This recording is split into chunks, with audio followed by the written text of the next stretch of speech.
Has your husband or significant other promised multiple times to quit watching porn, but nothing changes? Hi, I'm Kirsten D. Samuel, Aftershock Recovery Method Coach. And if you've heard that multiple times, I'd love to talk to you. Click the link in the notes below to schedule your free Let Me Help You Breathe session. Perhaps you relate to this scenario.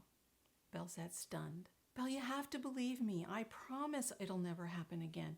You've got to believe me, please. Belle. She couldn't look at him. How many times had he promised her he was done with porn? But Belle couldn't ignore the evidence before her. Not only had he broken his promise by looking at porn, but the evidence showed her he'd looked multiple times over the past month. She glanced at the image that had unexpectedly popped up on the screen based on a recent search, and then left the room.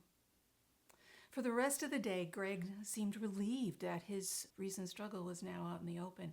He hated keeping secrets from Belle. Yes, he knew he'd broken his promise to her, but it had been months since he'd looked at porn. Months. He promised he'd do better. Why did she look so crushed? When a porn struggler apologizes, they often feel relieved. The spouse, however, is devastated and feels like her or his world has changed forever. There are good reasons why the spouse of a struggler feels everything has changed in their relationship. We're going to look at 3 must-haves for the spouse's healing journey over the next 3 videos. So here's the first one: a genuine, sincere apology. You know that we use words easily for the most part. Think about when you get caught doing something you're not really proud of. How quickly do you respond with, "Oh, I'm sorry," and hope you can move on with life? I've done that more than I'd like to admit.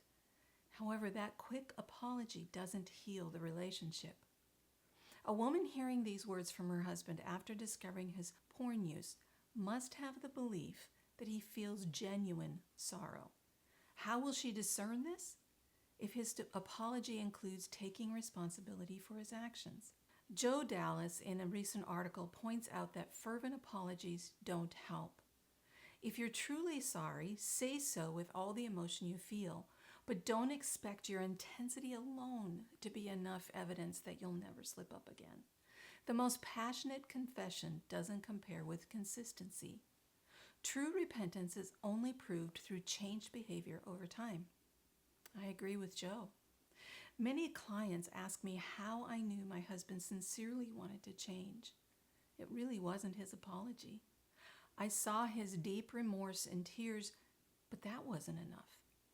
Dave proved his words through consistent actions to get the help he needed. Further proof came when he understood I needed just as much help to recover. True recovery costs emotionally, relationally, mentally, physically, spiritually, and financially. My dear friend, your world has changed dramatically, but here's the good news. You're not alone. You matter to God and me. That's why I coach women just like you through this recovery process. I want you to know the freedom I've found to live authentically, not perfectly, in all my relationships, including that with my husband. We did the inner transformative work that changed our lives. I'd love to show you how.